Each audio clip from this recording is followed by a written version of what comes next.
El presidente electo José Antonio Cast terminó hoy su gira por Europa con una reunión con la primera ministra de Italia, Giorgia Meloni, cita realizada en Roma y en la que abordaron distintos temas de interés mutuo. Pero ¿cuál es el balance de la gira de Cast por el viejo continente y qué importancia tiene su vínculo con la derecha conservadora europea? Vamos a abordar estos temas. Estamos para eso en contacto con Paulina Astroza, doctora en Ciencias Políticas y Sociales y académica de la Universidad de Concepción. Paulina, siempre un placer. Gracias por tu tiempo. ¿Qué tal?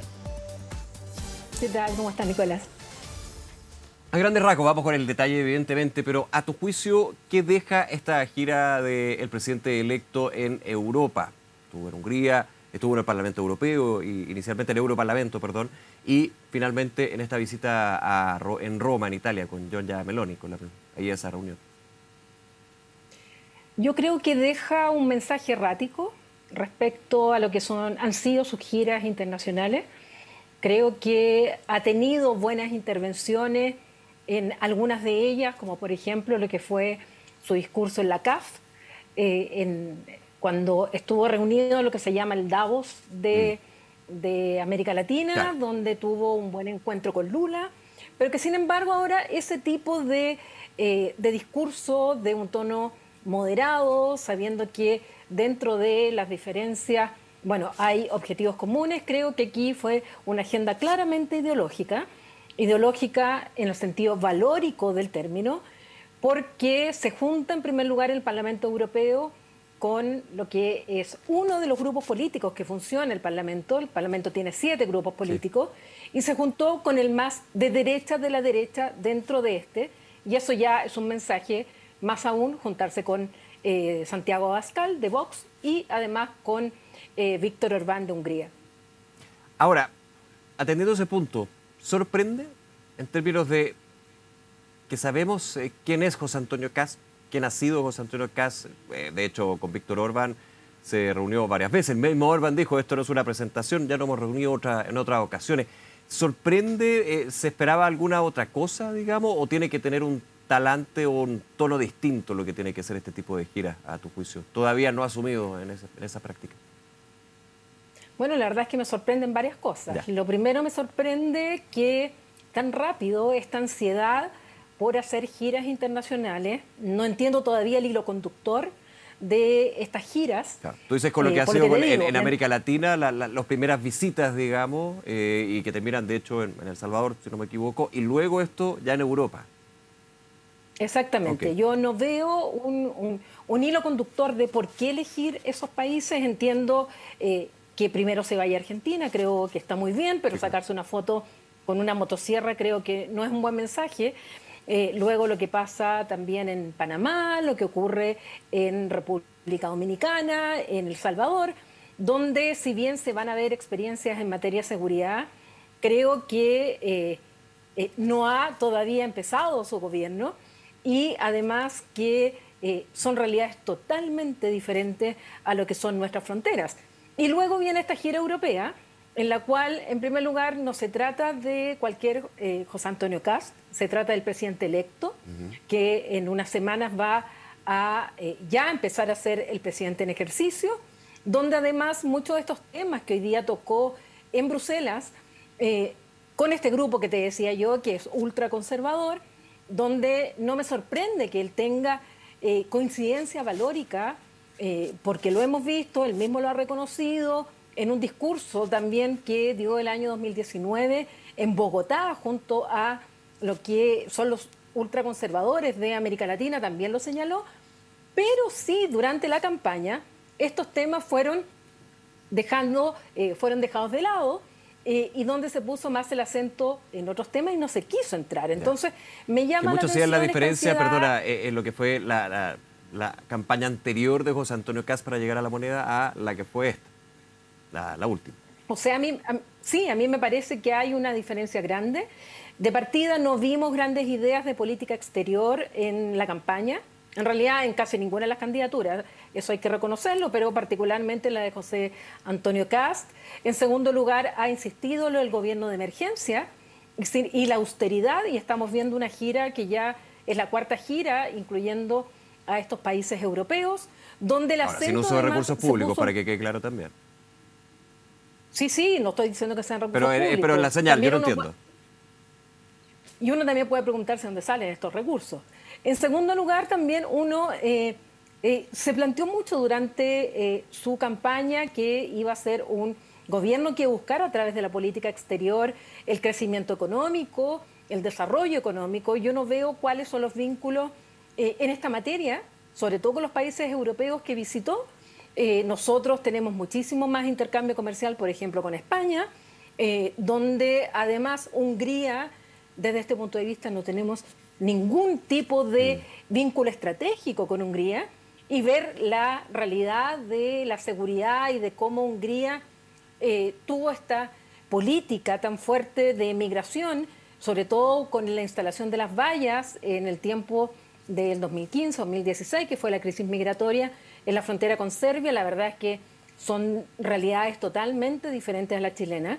Entonces yo no veo la consistencia entre lo que se ha planteado como política exterior y lo que se responde en Chile en materia política interna. Sí, déjame hacer un punto ahí, aprovechando las imágenes que estamos viendo de las últimas de la que había pasado con Giorgia Meloni en Roma, en Italia, ¿no? Y también en la figura de Giorgia Meloni, cómo llega y cómo ha ido evolucionando su mandato ahí en Italia. Y muchos dicen, puede ser de alguna manera esa línea la que también siga un José Antonio Kast. Lo que vimos en la primera campaña, lo que vimos en las campañas anteriores, en la biografía del presidente electo, próximo presidente de la República el 11 de marzo. ¿Podría ahí, en esa imagen, de hecho, ver algo, tú crees, dentro de lo que ha sido la trayectoria de Meloni, como llega y que es muy distinto, por lo menos en lo público, y también en las reformas que en algún minuto ella planteaba para Italia, en lo que ha sido hasta hoy? Sí, por supuesto. De hecho, el año 2023, en un evento que se hizo en Concepción, de Impulsa, me tocó coincidir con el presidente electo y al término conversamos. Y de hecho una de las cosas que yo le dije era que de lo que él había planteado en su exposición, lo felicitaba porque él había señalado que su referente no era ni Milei ni Bolsonaro, no había ganado todavía Milei, sino que era Giorgia Meloni. Y en esa oportunidad le dije por qué. Le dije porque Giorgia Meloni no había logrado hacer todo lo que ella, como líder de Fratelli d'Italia, un partido de ultraderecha, sí, claro, en el cual había planteado muchas ideas, en esta idea mucho más dura y ultraconservadora, contraria a la Unión Europea incluso, resulta que una vez en el gobierno ha sido mucho más europeísta que otros, ha sido mucho más partidaria de políticas que van más en la línea de la integración de la Unión Europea, ha abandonado algunas o no las ha realizado de la forma que ha querido. Por ejemplo, el tema de la extradición de delincuentes a cárceles en Albania, sí, y donde además Giorgia Meloni, y hay que decirlo, ha tenido el récord de la mayor cantidad de permisos de trabajo que ha entregado en Italia a trabajadores no comunitarios o no de la Unión Europea, claro, porque los mismos empresarios se lo han pedido. Entonces, por la necesidad de mano de obra y de alguna manera contrastando con la primera impresión que era Meloni de la expulsión, llega más bien a la formalización. También por una petición del sector privado, digamos, y que finalmente llega a ese punto. Exactamente. De hecho, los empresarios le han pedido más permisos de trabajo porque Italia, al igual que el resto de los países de la Unión Europea y en el caso de nosotros, la pirámide demográfica ya está invertida y se requiere justamente mano de obra, se requiere gente joven que trabajen y eso es lo que justamente le pidieron. Entonces, muchas de las cosas Meloni no las ha podido realizar porque otra cosa es la realidad, el pragmatismo debe también primar y eso es lo que yo espero, que una vez que comience a gobernar, el presidente electo se dé cuenta que el camino va justamente por un tono mucho más moderado en política internacional, mucho más pragmático. No sé si mirarán a bien otros socios europeos y de otros países el que se haya reunido en Bruselas con el grupo que es el más conservador, en el cual ni siquiera el partido de Meloni pertenece a ese grupo, que son los Patriotas por Europa.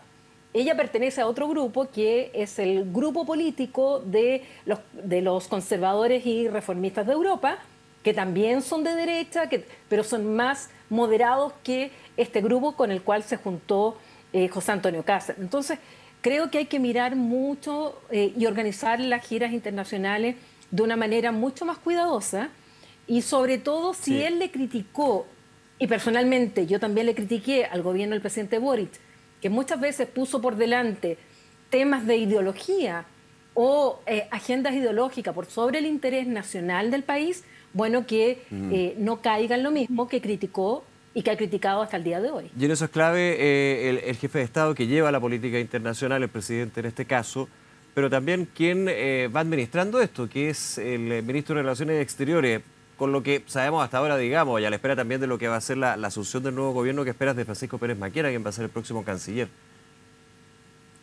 Yo espero que tenga una visión, y yo creo que debería tenerla, habiendo tenido cargos tan importantes, sobre todo como director general o gerente general de Quiñenco y de muchos otros directorios, que hoy día la geopolítica es muy importante, que no estamos en un sistema internacional normal, que estamos en un mundo con muchas convulsiones y en las cuales es muy importante tener en claro una visión de corto, mediano y largo plazo desde el punto de vista geopolítico, y que hoy día incluso han salido reportajes en los cuales aquellos partidos de la derecha más conservadora que han apoyado a Trump o que han apoyado a líderes como Marine Le Pen o al mismo Víctor Orbán o a otros que han llegado al poder aquí también en Europa, digo aquí porque estoy en Madrid, bueno, sencillamente hoy día ya no están tributando, ya no les están dando estos beneficios. La derecha, la ultraderecha francesa hoy día se está incluso desacoplando mucho de Trump por la caída que está teniendo. Entonces, esos son factores que un canciller, un director de planificación, un subsecretario de Relaciones Internacionales, una subsecretaria de Relaciones Económicas Internacionales, el de la política del servicio exterior, deben tener muy claro en el escenario que nosotros nos movemos hoy día, 2026, hacia 2030, 2035. Sí, claro. Por hablar en el corto tiempo. Sí, por supuesto. Y en el corto tiempo también, en el minuto que nos queda, Paulina, agradeciendo esta conversación, ¿qué esperas de la definición, que va a ser la definición del propio presidente, pero obviamente es un tema que está pendiente con respecto a apoyar o no, porque ya la candidatura está, de Michelle Bachelet a la Secretaría General de Naciones Unidas, justamente en esta línea del concierto internacional, de la situación actual de la ONU, de los gritos por una reforma de Naciones Unidas y también el foro interno que se ha dado sobre la figura del expresidente? Bueno, yo esperaría que se confirme esa candidatura. Esa candidatura es la segunda que representaría al GRULAC. El GRULAC es el grupo de los países de América Latina y el Caribe, que son 33. Hoy día hay dos candidaturas, una argentina y una chilena. La chilena está no solamente patrocinada por Chile, sino que ya sabemos por Brasil, México, y seguramente se van a juntar otros países. Es muy difícil, y eso hay que reconocerlo, que finalmente se logre obtener la Secretaría General por el derecho de veto de los 5 miembros permanentes. Incluso ahí yo diría, ojo, que tal vez podría haber un bloqueo, tal como están las relaciones entre esos 5 miembros permanentes respecto a quién sería él o la próxima secretaria general de la ONU, pero como jefe de Estado creo que sí debiera apoyar esta candidatura, porque de todas maneras va a seguir con el apoyo de México y de Brasil, y se vería bastante mal que no fuera con el apoyo del propio país de la exmandataria. Claro, porque aquí ya, como se ha dicho, ¿no? La inscripción ya está totalmente oficializada, Carta de Naciones Unidas, pero evidentemente el gobierno chileno puede quizás no hacerlo de manera explícita, pero sí de alguna manera no tener gran apoyo. Lo que se ha dicho también desde los que conocen este tema de cómo se busca la candidatura de la Secretaría General de Naciones Unidas es que ahora lo que viene es más bien conversaciones en Nueva York. No es que haya una difusión o una cosa más bien pública o en medios de comunicación. Aquí se empieza a conversar con los que toman las definiciones, partiendo por el Consejo de Seguridad. ¿Cómo lo ves tú en ese sentido? Esto se llama negociación, esto es diplomacia, esto es política, y lo que hay que saber es que la elección de la Secretaría General de la ONU, cómo se determina, es una recomendación del Consejo de Seguridad, donde están incluidos los 5 miembros permanentes que tienen derecho de veto, que recomienda a la Asamblea General un nombre, y ese nombre debe ser aprobado por la Asamblea General por los 2/3 de sus miembros. Por lo tanto, lo que viene ahora son negociaciones. Y la primera negociación es en el GRULAC. que es este grupo. Naciones Unidas funciona en base a 5 grupos. Uno de ellos es el de América Latina y el Caribe, que según la práctica de las Naciones Unidas debiera corresponderle este cargo en esta oportunidad a alguien representante del GRULAC. Y además con este lobby que ha habido de hace décadas, porque no es de ahora, de hace décadas, en que se ha planteado que sea la primera mujer. Pero todo esto es negociación en Nueva York, es buscar y sumar votos. Se va a presentar una candidatura o 2 candidaturas o más por parte de este grupo del GRULAC, y no te quepa duda que van a haber candidaturas también de otros grupos regionales, de otros países. Y es ahí donde viene todo este sistema nuevo que partió el 2016, antes no era así, donde los candidatos tienen que presentar sus programas, someterse a entrevistas de los Estados miembros, cosa que antes no existía, donde se da a conocer qué es lo que harían, qué es lo que ven para Naciones Unidas en caso de ser elegidos. Todo esto partió el 2016, sigue ahora, antes era todo en los pasillos del Consejo de Seguridad, no había presentación de candidatura, no había programas, no había estas entrevistas que se pueden ver hasta por streaming. Todo esto cambió en 2016 y todo eso es lo que vamos a ver desde julio en adelante hasta que llegue el momento en que el Consejo de Seguridad determine quién va a ser la persona que van a recomendar ante la Asamblea General. Y aquí hay 2 escenarios. Una, que tal vez por primera vez en la historia el Consejo de Seguridad no llegue a un nombre, porque no tiene que ser vetado por ninguno, por lo tanto tiene que ser un nombre que le dé garantía a los 5 y ninguno vete, cosa que es bastante difícil como están las cosas, sobre todo con Donald Trump, con Putin en el poder, con Xi Jinping. Y por otro lado, que la Asamblea General vote y esté de acuerdo a través de los 2/3 de sus miembros. Nunca ha votado en contra de la proposición del Consejo de Seguridad. Si lo hiciera esta vez, sería la primera vez en la historia. Entonces creo que va más allá del nombre de Michelle Bachelet. Creo que hay desafíos muchísimo mayores para la ONU y para el Consejo de Seguridad, porque está muy polarizado y radicalizado el ambiente, cosa que se podría manifestar incluso en esta materia en el Consejo de Seguridad y la Asamblea General de la ONU. Paulina Astroza, como siempre, es un placer. Muchas gracias por acompañarnos, Paulina. Que estés muy bien. Un abrazo. Gracias, que esté muy bien. Nos vemos. Chao.